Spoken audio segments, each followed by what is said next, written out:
Meu nome é João César de Castro Rocha, eu sou professor titular de Literatura Comparada na Universidade do Estado do Rio de Janeiro e nos últimos anos fiz uma transição parcialmente traumática, mas a favor do serviço público, é que eu sou especialista basicamente nas obras de Machado de Assis e William Shakespeare, mas a partir da ascensão do bolsonarismo eu comecei a me dedicar ao estudo da extrema-direita. Assim eu passei de Machado a Olavo e de Shakespeare a Bolsonaro, com a tentativa de tentar entender a retórica do ódio que domina a extrema-direita, não apenas no Brasil, no mundo, mas sobretudo de tentar entender o que para mim no início era verdadeiramente um enigma, que é compreender como a extrema-direita transnacional e o bolsonarismo aprenderam a conquistar corações e mentes, chegando ao poder não através de um golpe de Estado violento, não recorrendo às armas, mas pelo contrário, chegando ao poder por meio das urnas, isto é, por meio de eleições livres e democráticas. O que eu gostaria então de conversar com vocês hoje, neste encontro, é sobre as estratégias de poder que a extrema-direita tem usado em todo o mundo e especialmente no Brasil. Qual é o plano secreto da extrema-direita para chegar ao poder? Entender esse plano, descrevê-lo, decifrar esta esfinge, nos ajuda a evitar o pior, isto é, que a extrema-direita se torne uma espécie de governo mundial? É o que veremos numa conversa em que eu separarei em 3 momentos.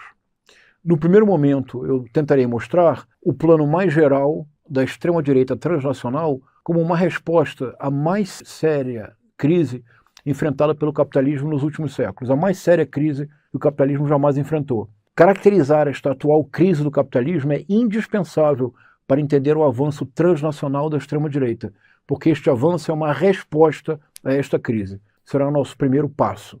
No segundo passo, eu tentarei descrever de que modo, qual é a estratégia utilizada pela extrema-direita para chegar ao poder através de eleições livres e democráticas. E aqui é fundamental que tenhamos honestidade intelectual para reconhecer o que pode ser doloroso, mas é absolutamente inescapável.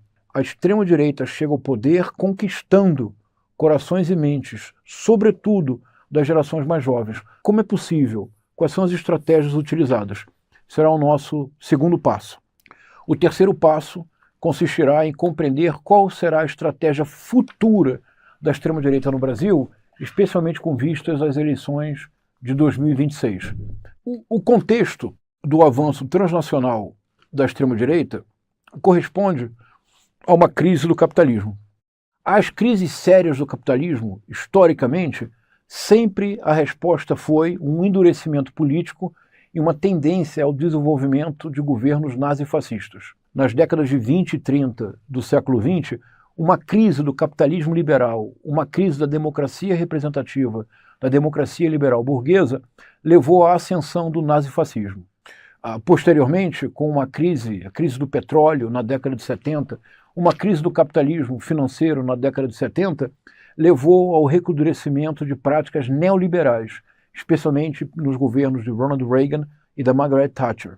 E recrudescimento neoliberal que em 1989 levou algumas pessoas a pensar que a história havia chegado ao seu fim com a queda do Muro de Berlim e 2 anos depois, em dezembro de 1991, com a literal dissolução da União das Repúblicas Socialistas Soviéticas. Hoje, décadas iniciais do século XXI, nós enfrentamos uma circunstância similar a uma crise a mais séria que o capitalismo já enfrentou. O que ocorreu foi o avanço transnacional da extrema-direita. Mas que crise é essa? Esse é o ponto importante. Não se trata das famosas crises cíclicas de oferta e demanda identificadas por Karl Marx no século XIX. Identificação muito importante que foi fundamental para que certas reformas fossem feitas no próprio capitalismo. E a principal delas foi através da expansão neocolonial, isto é, da incorporação da Ásia e da África ao projeto imperialista global do capitalismo do século XIX, foi possível permitir para as classes operárias, por exemplo, da França, da Inglaterra, da Alemanha, uma série de benefícios que, em alguma medida, mitigaram a desigualdade inerente à estrutura capitalista. Esses benefícios puderam ser concedidos porque, de outro lado, havia uma superexploração de novas colônias na África e na Ásia. Não se trata agora desta crise do capitalismo. A crise que enfrentamos hoje, eu proponho, para a nossa reflexão, é a mais séria crise jamais enfrentada pelo capitalismo, porque é uma crise que afeta diretamente a utopia capitalista, a ideia-força que moveu o capitalismo por séculos. E qual é a utopia do capitalismo? A utopia é de que sempre seria possível promover uma acumulação infinita de riquezas. Isto é, traduzindo em miúdos, o filho teria sempre uma situação econômica mais próspera que a do pai, que por sua vez teria desfrutado de uma situação econômica mais confortável do que do seu avô, muito mais favorável do que seu bisavô, e sempre assim. Isto é, o capitalismo seria a promessa de uma acumulação infinita e progressiva de riqueza. Sem esta ideia-força, sem esta utopia, que alguns podem considerar uma distopia, não importa, mas sem esta ideia-força, o capitalismo como sistema perde sua validade. Há uma palavra no inglês norte-americano que é fundamental para compreender essa utopia. Era uma palavra que não havia no inglês britânico, mas naturalmente foi assimilada. E essa palavra é uma síntese de toda a utopia capitalista. É uma palavra muito forte nesse sentido. A palavra é one-upmanship. E decodificando a palavra, nós compreendemos a utopia capitalista e a sua crise. One, up, para cima, manship, a capacidade de sempre subir um degrau na escada da riqueza, a capacidade de sempre acumular um pouco mais de riqueza, a capacidade de que uma geração será sempre mais próspera do que a geração seguinte. Essa é a utopia capitalista, é este o American Dream, é este o American Way of Life. Essa ideia de one-upmanship do capitalismo tinha por trás uma ideia que sempre permaneceu oculta. Mas como todas as coisas ocultas devem ser reveladas, a atual crise do capitalismo se refere à revelação deste pressuposto implícito da utopia capitalista. O pressuposto implícito é que se partia do princípio de que a acumulação de riqueza podia ser infinita e progressiva porque a natureza, de igual forma, seria um depósito infinito de novas riquezas. Isto é, nós poderíamos sempre seguir explorando a natureza, porque nós sempre encontraríamos novas riquezas para seguir adiante com essa utopia. Pois bem, a crise do capitalismo hoje é uma crise rigorosamente fundamental, porque está cada vez mais claro que a natureza se está esgotando, que o capitalismo como sistema é um sistema predador, predador da natureza, predador dos recursos naturais, predador da vida, predador do trabalho alheio. E hoje, com o colapso, com a crise climática, com a mudança climática que se tornou inegável, está cada vez mais claro que ou o capitalismo se transforma radicalmente, isto é, desacelera a acumulação de riqueza, desacelera a predação da natureza, desacelera a vertigem do tempo das redes sociais, ou, de fato, o colapso do capitalismo corresponderá ao verdadeiro apocalipse, corresponderá à impossibilidade de vida humana neste planeta. Uma forma que nós temos de mostrar que é esta a crise do capitalismo que estimulou o avanço transnacional da extrema-direita como uma resposta negacionista da própria crise. É se nós lembrarmos que, na verdade, a primeira vez que a extrema-direita adquiriu visibilidade internacional e peso no debate público de forma sistemática foi a partir de um negacionismo, que é o negacionismo matriz de todos os outros, que é o negacionismo climático. Se nós nos recordarmos, em 1992, aconteceu no Rio de Janeiro o primeiro grande encontro planetário sobre discussão de mudança climática. E a hipótese da Gaia, da Terra como organismo vivo, surgida nos anos 80, da década de 1980, tornou-se cada vez mais uma hipótese comum, parte da discussão pública. A ideia de que o planeta estava adoecendo, de que nós éramos os humanos, éramos os agentes dessa enfermidade, tornou-se um lugar comum.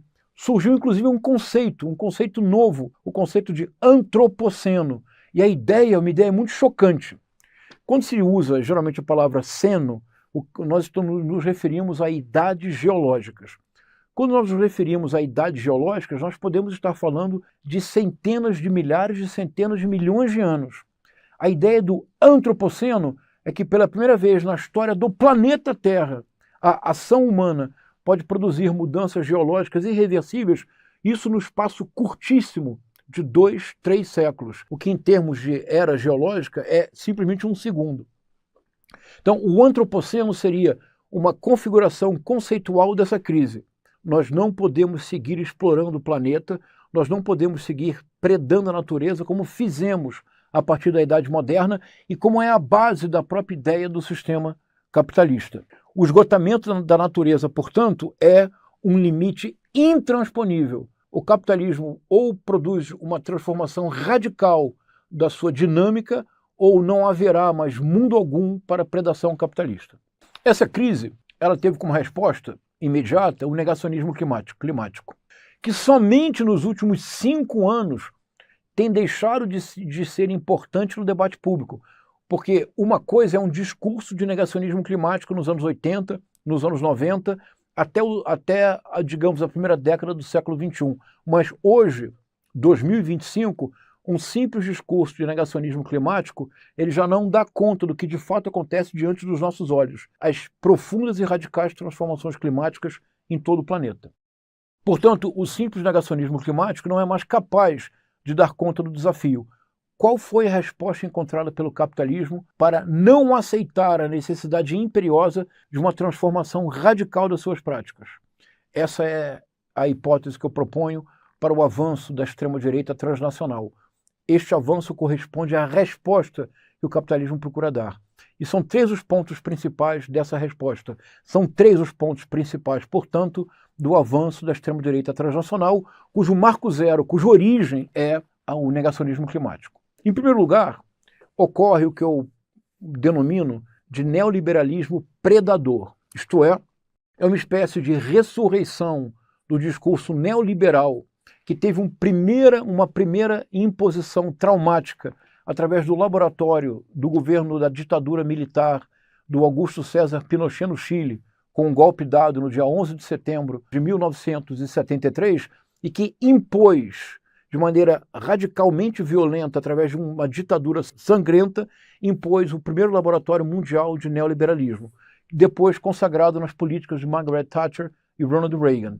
O neoliberalismo predador é uma retomada de certos princípios do neoliberalismo da década de 70 à década de 90 do século XX, mas acrescido de um problema, que é o esgotamento da natureza como limite intransponível dessa forma de capitalismo. Então, o neoliberalismo predador é uma negação radical disto.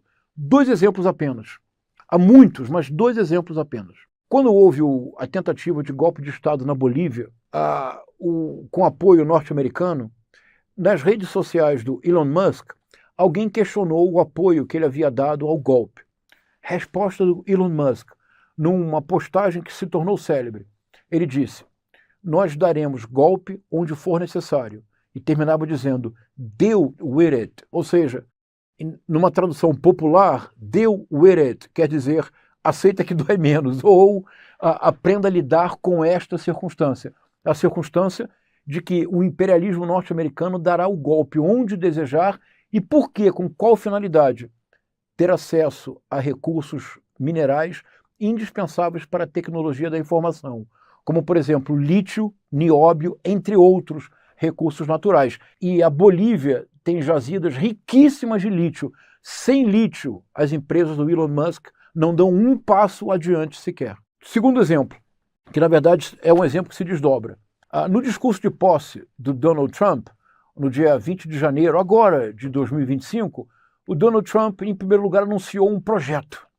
O projeto de segurança nacional para resgate ou para a possessão da Groenlândia, que, como sabemos, pertence à Dinamarca. Esse discurso da segurança nacional é apenas um pretexto. Do que se trata, de fato, é de poder explorar valiosíssimos recursos naturais da Groenlândia, que de igual forma são fundamentais para a tecnologia da informação. Mas por que é possível pensar na exploração desses recursos? Porque com o derretimento das calotas polares, pela primeira vez seria possível imaginar a exploração desses recursos naturais. Isso nos traz ao segundo ponto. O Donald Trump anunciou como proposta do seu governo, ele disse no discurso, ficou muito famosa a frase, ele disse assim, "Drill, baby, drill", ou seja, perfure, bebê, perfure. É uma frase não do Donald Trump, de uma candidata anterior do Partido Republicano, governadora do Alasca, chamada Sarah Palin, que na sua campanha dizia "Drill, baby, drill", na ideia de que continuar explorando combustível fóssil, continuar levando adiante o que eu chamo do neoliberalismo predador. Essa é a primeira resposta. É um negacionismo climático radical e, para isso, é necessário explorar ainda mais de forma a obter os recursos indispensáveis para a tecnologia da informação. Segunda resposta da crise atual do capitalismo. A segunda resposta, eu usarei uma metáfora, e todos compreenderão. É a uberização do trabalho. Isto é uma recusa radical de todas as relações construídas, trabalhistas construídas ao longo de 2 séculos e meio, isto é, a partir da segunda metade do século XIX, mas sobretudo na segunda metade do século XIX e durante o século XX, a modificação das relações entre capital e trabalho, a consciência de que existem direitos do trabalhador, que são direitos inalienáveis, que a pura e absoluta exploração da mais-valia não é aceitável, leva apenas a arroxo salarial e uma concentração sempre maior de renda, e uma das respostas, uma vez que há um esgotamento dos recursos naturais e, portanto, há um esgotamento da capacidade de redistribuição de renda, a uberização do trabalho é uma resposta contemporânea do capitalismo em crise. Essa uberização do trabalho, que eu uso como metáfora, afeta a trabalhadores no mundo inteiro. E essa uberização do trabalho corresponde também a uma precarização das condições de vida. Nós vivemos hoje no planeta uma espécie de, se desejar, e esse termo já foi utilizado por sociólogos, de brasilianização do planeta. Em que sentido? No sentido que o Brasil, ao mesmo tempo, é a 8ª economia do mundo, mas em termos de desigualdade, está entre os últimos países da Terra em taxas absurdas de desigualdade. Esta brasilianização do Brasil não tem nada de positivo, seria apenas uma ampliação planetária desse terrível e perverso desequilíbrio. Muita riqueza, muita desigualdade, muita pobreza. A uberização do trabalho e a precarização da vida é um equivalente do neoliberalismo predador. Isto é um negacionismo da crise na qual estamos inseridos de forma definitiva. Porque ou principiamos já a deixar de predar a natureza, como fizemos nos últimos 3 séculos, ou em breve já não haverá vida como nós compreendemos hoje no planeta Gaia. Terceiro ponto. Neoliberalismo predador, que apenas agrava as condições climáticas. Uberização do trabalho e precarização da vida, que apenas reforçam um sentimento que é dominante no mundo hoje e sem o qual a extrema-direita não teria chegado ao poder e o Bolsonaro jamais teria sido presidente do Brasil, que é um sentimento antissistêmico. O sentimento antissistêmico tende a ser agravado pelo neoliberalismo predador, pela uberização do trabalho, pela precarização da vida. A única forma de conciliar esse arco paradoxal, porque apenas agrava as condições da própria crise, ou seja, paradoxal porque a resposta à crise agrava a própria crise, porque procura negar as suas razões estruturais, o esgotamento da natureza. Isso só é possível ser mantido através de um projeto político autoritário. Não há outra forma de levar adiante uma constante uberização do trabalho, precarização da vida, manter sob controle um sentimento crescentemente antissistêmico, a não ser com um projeto político autoritário. Agora, como preservar os 3 elementos dessa resposta à crise do capitalismo? Como é possível manter unidos neoliberalismo predador, uberização do trabalho, projeto político autoritário? Só há uma forma, e essa forma é a arma que a extrema-direita utiliza no mundo inteiro para chegar ao poder, para preservar o poder, e foi esta arma utilizada no Brasil na ascensão do bolsonarismo, e é esta arma que volta a ser utilizada com vistas às eleições de 2026. É a guerra cultural. Guerra cultural. Mas como é que ela funciona? Principiemos prestando atenção no que geralmente não fazemos, que é prestando atenção na própria expressão, porque a expressão é muito reveladora. Guerra cultural. Nós sempre usávamos o campo progressista, o campo da esquerda democrática, sempre usou a expressão, que é legítima, de luta ideológica, disputa de ideias ou luta pela hegemonia. Por que essas expressões são perfeitamente legítimas? Porque no campo da política é absolutamente natural que haja polarização. É absolutamente indispensável que polarização haja. mas é preciso que compreendamos o que é a polarização e o que é a radicalização da extrema-direita, porque nessa compreensão nós deciframos o sentido da guerra cultural. Então vamos lá. Quando eu digo que a polarização é indispensável à polis, eu estou dizendo que é indispensável à polis que estejam em discussão permanente projetos adversários de condução da nação. Se você pertence ao campo da esquerda democrática, você considera que superar a profunda desigualdade que caracteriza a formação social brasileira é condição sine qua non para que um país bem-sucedido se torne uma nação fraterna e solidária. Você acredita, portanto, se você pertence ao campo da esquerda democrática, você acredita que é indispensável que o Estado dê conta do artigo 5º da Constituição Federal de 1988. É parte da função do Estado fazer o possível para que os cidadãos e as cidadãs brasileiros e brasileiras disponham de educação, moradia, saúde, alimentação, as condições mínimas essenciais para a dignidade da pessoa humana. E se você é da esquerda democrática, você acredita que para que isto ocorra, a presença do Estado como um dos fatores, não o único, mas como um dos fatores indutores da economia, é uma presença absolutamente indispensável, sobretudo nos serviços básicos e na promoção da infraestrutura. Agora, se você é de direita, e não há nenhum problema se a sua visão do mundo é de direita, se é liberal ou se é conservadora, não há problema algum. É todo direito seu de pensar assim. Mas se você é de direita ou liberal, pelo contrário, você crê que o Estado deve ser um Estado reduzido, se possível mínimo, e que as funções sociais, na verdade, devem ser progressivamente assumidas pela iniciativa privada. Você considera, portanto, que quanto menor a presença do Estado, maior a possibilidade de desenvolvimento econômico. E você acredita que, na verdade, o empreendedorismo é mais importante do que a presença do Estado para suprir as necessidades básicas da dignidade da pessoa humana. Algum problema? Nenhum. Não é a minha posição. A minha posição, João César, é favorável à esquerda democrática. Se a sua posição é esta, não há problema. Nós estamos em polos opostos e nós precisamos desenvolver argumentos, debater, dialogar com a sociedade civil de modo a conquistá-la para os nossos projetos. Portanto, a polarização é indispensável para que a polis tenha um esclarecimento de diversos projetos de condução do país para que um dia se torne o que ainda não fomos capazes de fazer, uma nação. O Brasil nunca foi uma nação. O Brasil é um país bem-sucedido. O Brasil é um arquipélago, ilhas de prosperidade, cercada por desigualdade, por uma hierarquia muito rígida e por uma impossibilidade de construir um país realmente solidário e fraterno. Polarização, portanto, é o sal da terra, é o elan da vida. Todas as cosmologias partem de princípios de oposição binária. Céu, terra, alto, baixo, dia, noite, é sempre assim. Nenhum problema na polarização. Não é isto que a extrema-direita faz. Esse ponto é fundamental. Quando eu falo em luta de ideias, disputa de ideias, luta ideológica, hegemonia, isso quer sempre dizer que no espaço público sempre haverá vozes dissonantes, vozes que discordam. E, na verdade, nós só dialogamos porque nós não estamos de acordo.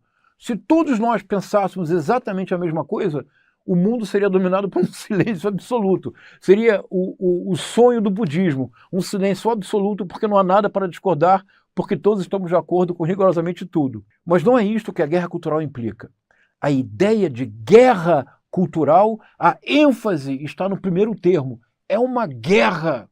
E na guerra não se trata de reconhecer a legitimidade da posição do adversário, porque numa guerra a questão é de vida ou morte. Na guerra, do que se trata em linguagem militar, não é de dialogar para convencer o adversário. Numa guerra, do que se trata é de neutralizar o inimigo. A neutralização do inimigo é um eufemismo. Na guerra, do que se trata é de eliminar tudo que não seja espelho, é de eliminar toda forma de alteridade, é de exclusão sumária de tudo aquilo que seja o outro, de tudo aquilo que não seja um espelho de mim mesmo. Guerra cultural é o sal da terra, é o instrumento principal, é a ponta de lança da extrema-direita transnacional para chegar ao poder. Guerra cultural é o que levou o bolsonarismo a triunfar na eleição presidencial de 2018. Guerra cultural, portanto, é a arma mesma que permitiu à extrema-direita transnacional chegar ao poder. Como funciona? Quais são as estratégias básicas da guerra cultural que, se eu for feliz na minha descrição, todos e todas reconhecerão o Brasil de 2017 a 2025? Em primeiro lugar, a extrema-direita aprendeu que, para chegar ao poder, e sobretudo para que, ao chegar ao poder por meio de eleições livres e democráticas, seja possível corroer a democracia desde o seu interior para passo a passo impor um Estado autoritário, a extrema-direita aprendeu que isso só é possível pela produção de caos. E a primeira forma da produção de caos é a produção de caos cognitivo. Mas o que eu me refiro quando eu falo em caos cognitivo? É muito fácil para um brasileiro entendê-lo. Me permitam dar um passo à frente para depois voltar. Caos cognitivo. Outubro de 2022, a partir do dia 30 de outubro de 2022 até o fatídico 8 de janeiro de 2023, o Brasil se tornou o laboratório mundial de caos cognitivo.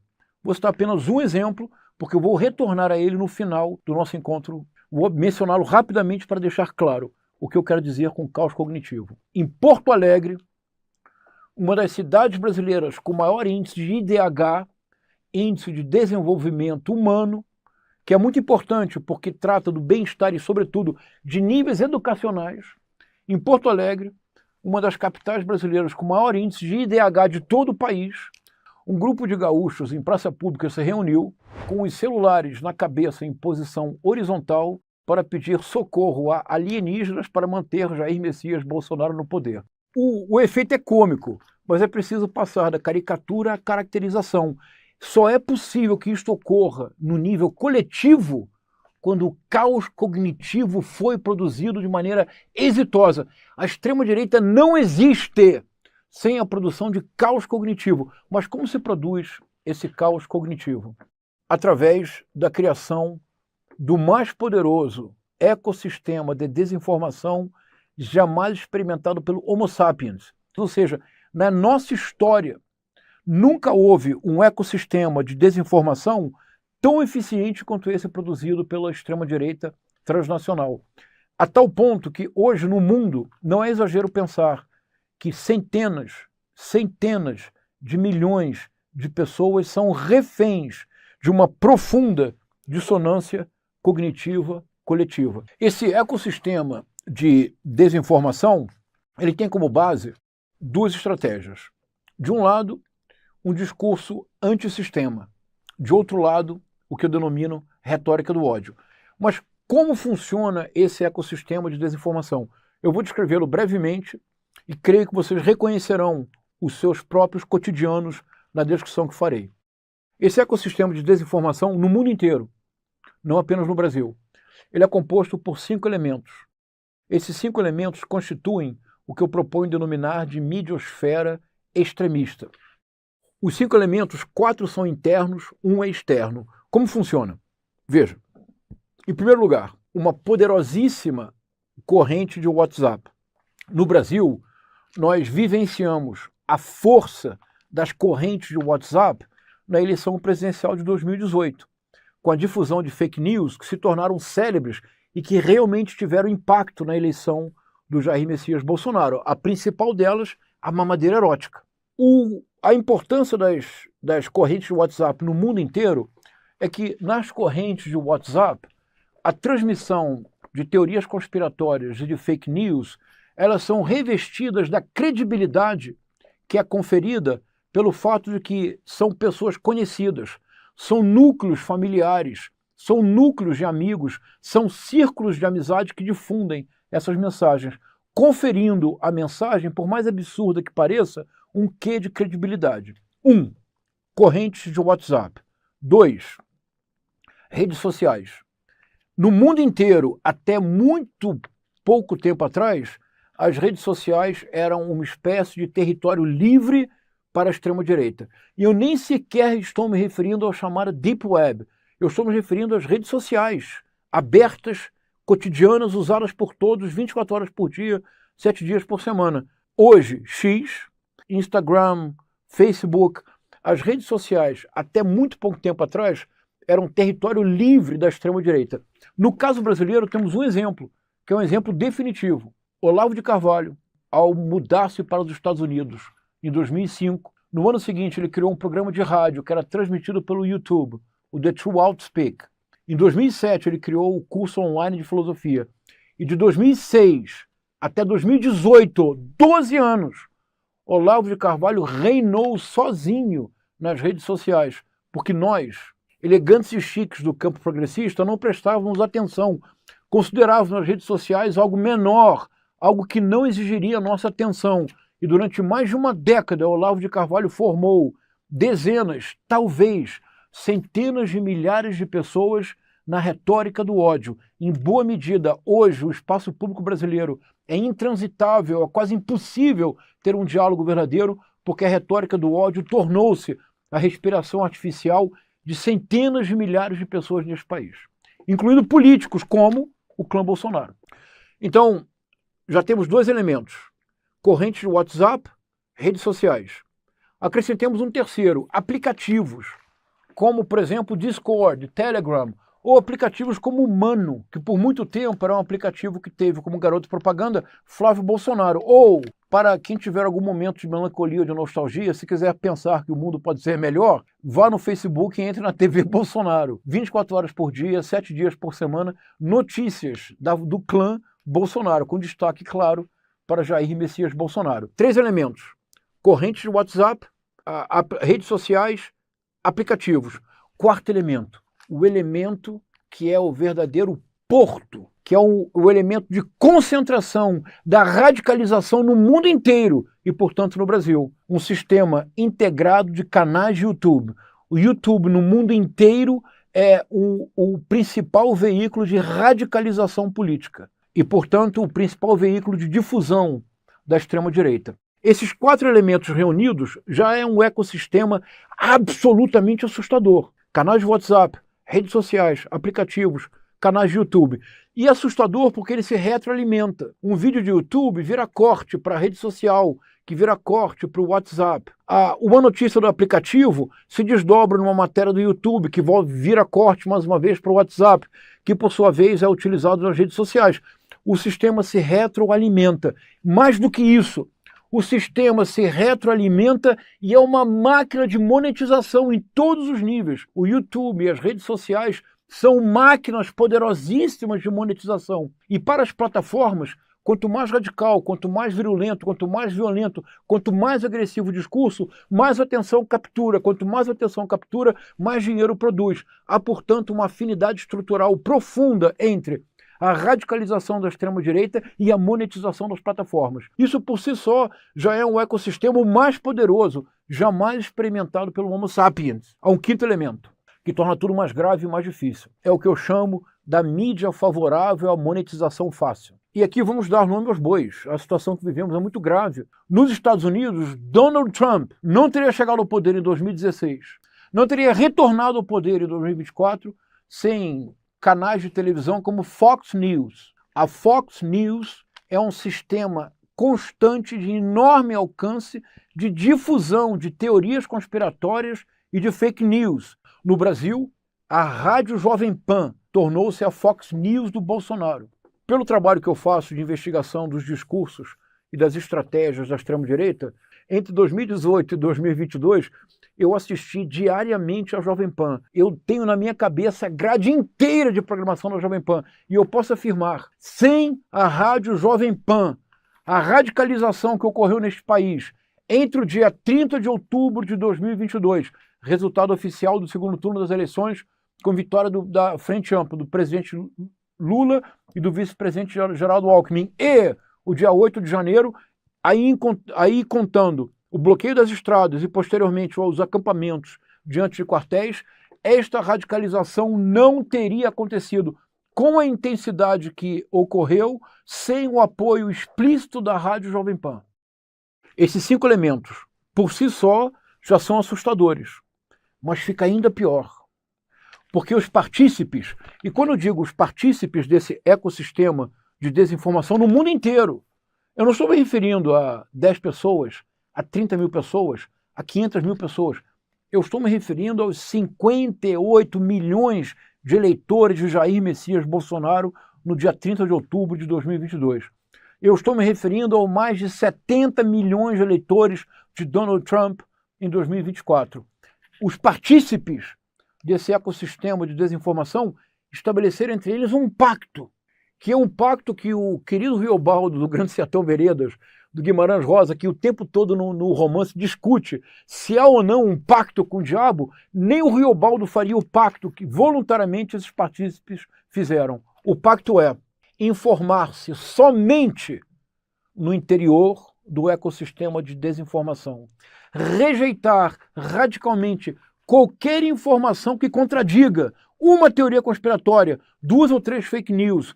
A importância da extrema-direita transnacional não seria compreensível sem a existência dupla, de um lado, desse ecossistema de desinformação teorizado por uma pessoa como Steve Bannon, aplicado no Brasil de maneira sistemática pelo bolsonarismo a partir de 2018. 2, sem este pacto, informar-se apenas nos veículos que reforçam todas as teorias conspiratórias e todas as fake news que apoiamos, apoiada pelos partícipes desse ecossistema de desinformação.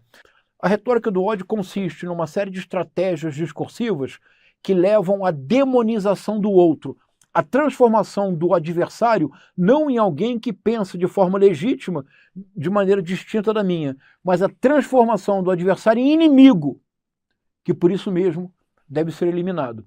Por isso o diálogo ficou impossível no Brasil. Por isso todo político da base bolsonarista não discursa, grita.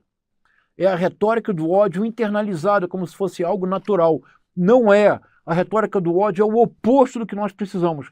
Nós precisamos de uma ética do diálogo, isto é, do reconhecimento de que o outro é sempre um outro eu. Isto é, alguém que tem a mesma legitimidade que eu possuo e que pode pensar de maneira oposta à minha. Nenhum problema, por isso dialogamos. Se todos pensássemos igual, não seria diálogo, seria monólogo a muitas vozes. Com a promoção desse caos cognitivo, a criação desse poderosíssimo ecossistema de desinformação, a extrema-direita tem obtido êxito eleitoral em todo o mundo. E aqui, mais uma vez, é indispensável reconhecer da maneira mais liana possível. O Jair Messias Bolsonaro venceu as eleições de 2018. Não houve fraude. O Donald Trump venceu a eleição de 2016. No seu retorno em 2024, o retorno do Donald Trump em 2024 foi nada menos do que triunfal. Ele foi o primeiro candidato republicano em muito tempo a vencer no colégio eleitoral e no voto popular. Em 2016, ele perdeu no voto popular para Hillary, venceu no colégio eleitoral pelo sistema próprio americano. O George W. Bush perdeu no voto popular para o Al Gore, venceu no colégio eleitoral. Ao passo que Barack Obama, Bill Clinton e Joe Biden venceram ambos no colégio eleitoral e no voto popular. O Donald Trump, portanto, no seu retorno ao poder em 2024, foi um retorno triunfal, que para nossa sorte ele conseguiu estragar em 3 meses. Para nossa sorte. Mas precisamos reconhecer que, de fato, Jair Messias Bolsonaro, isso é muito preocupante. Vejamos, em 2018, o Bolsonaro teve a capacidade, e essa foi uma grande conquista, de apresentar-se como o candidato antissistema, produzindo uma convergência inesperada e, para ele, feliz, do sentimento antissistêmico, que se tornou dominante no Brasil depois das jornadas de junho de 2013, e o Bolsonaro foi uma espécie de ponto de convergência, de ponto de fuga desse sentimento antissistêmico, o que é uma surpresa, porque o Bolsonaro e toda a família sempre se locupletaram com dinheiro público. Não importa, ele conseguiu transmitir essa imagem de antissistema. E por isso ele venceu em 2018. Agora, em 2022, obter 58 milhões de votos, ficar a apenas 2%, 2 pontos percentuais. Hoje, presidente Luiz Inácio Lula da Silva, depois da condução criminosa da política pública de saúde durante a pandemia, depois de todos os acordos que ele fez para que o caso da rachadinha do Flávio Bolsonaro não fosse levado adiante, depois dos 4 anos de governo do Bolsonaro, que ele ainda tem obtido 58 milhões de votos, é a prova concreta do poder que possui esse ecossistema de desinformação. Uma vez que haja o êxito eleitoral, qual é o primeiro passo da extrema-direita transnacional, sem o qual o projeto autoritário inteiro vira um castelo de cartas e ruim? Sujeição do judiciário. A extrema-direita, ao triunfar na eleição, só torna o seu triunfo permanente se o judiciário for sujeitado. Este é o primeiro passo. Vejamos historicamente, em 2 ou 3 exemplos, como isso ocorreu. Hungria. Viktor Orbán, eleito primeiro-ministro em 1998, perde a reeleição em 2002. Ao voltar ao poder, 8 anos depois, em 2010, qual foi a primeira providência do Viktor Orbán? Aposentar os juízes da Suprema Corte, nomear novos juízes da Suprema Corte. A partir do instante que isto ocorreu, foi então possível principiar uma engenharia institucional para mudar a democracia húngara num Estado autocrático desde o seu interior. Como é que ele conseguiu fazer isso? Uma vez que ele tinha maioria no judiciário, ele pôde mudar, por exemplo, a legislação eleitoral da Hungria. Mas para o Brasil, é bem importante lembrar que nós poderíamos dizer que o modelo Viktor Orbán é uma reedição ou uma mimesis involuntária da ditadura militar brasileira. A transformação de uma democracia num Estado autocrático implica necessariamente a sujeição do judiciário. E por quê? Porque a principal função da Suprema Corte, no mundo inteiro, é salvaguardar a Constituição. E as constituições modernas possuem uma série de dispositivos para evitar precisamente a transformação por dentro da democracia no Estado autocrático. O projeto bolsonarista fracassou porque não conseguiu sujeitar o judiciário. Qual era o projeto? A pinochetização do Brasil. E eu digo pinochetização, creio sem nenhum exagero.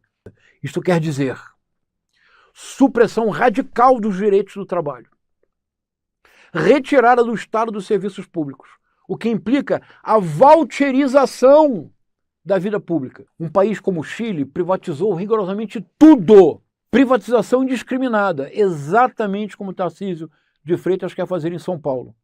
Por fim, um projeto político autoritário que tem como eixo uma concepção de segurança pública punitivista e de guerra civil não declarada. Esse é um projeto de pinochetização do Brasil, que fracassou porque o judiciário não foi sujeitado. O verdadeiro projeto para 2026 da extrema-direita no Brasil, por favor, abramos os olhos. Não é a presidência da República. A presidência da República será um bônus, se for o caso. O verdadeiro projeto da extrema-direita no Brasil para 2026 é a conquista do Senado. É obter maioria no Senado. Por quê? Porque é a única forma de levar adiante o projeto Viktor Orbán. É a única forma de levar adiante a sujeição do judiciário para, então, a imposição de um Estado autocrático. A extrema-direita, de fato, está pensando na presidência em 2030, mas uma presidência que terá sido preparada pela sujeição do judiciário. Por isso é importante que compreendamos que nós agora viveremos, de 2025 a 2026, com o crescimento de 2 vertentes desse projeto. A teologia do domínio, que é a presença cada vez maior de figuras como Silas Malafaia, Nicolas Ferreira, Damares Alves, Michele Bolsonaro e tutti quanti, na esfera da política, tentando levar a pauta da moral e dos costumes para a produção sistemática de pânico social, porque a resposta ao pânico sempre é o reforço da retórica do ódio, e sem a retórica do ódio e o caos cognitivo, a extrema-direita não avança. Numa situação de normalidade, se conseguíssemos baixar a bola, baixar a temperatura, discutir literatura, nos dedicarmos às artes, nos dedicarmos à vida cotidiana, sem a hiperpolitização do cotidiano, que é a principal estratégia da extrema-direita para despolitizar a polis. Hiperpolitize seu cotidiano, que se despolitiza a polis. Se nós conseguirmos voltar ao mínimo de normalidade, a extrema-direita definha. Eis a razão pela qual, em 2026, o verdadeiro plano de poder da extrema-direita é conquistar o Senado. Precisamos estar atentos, porque se eles conseguirem, ainda que eles percam as eleições presidenciais em 2026, a ditadura começou.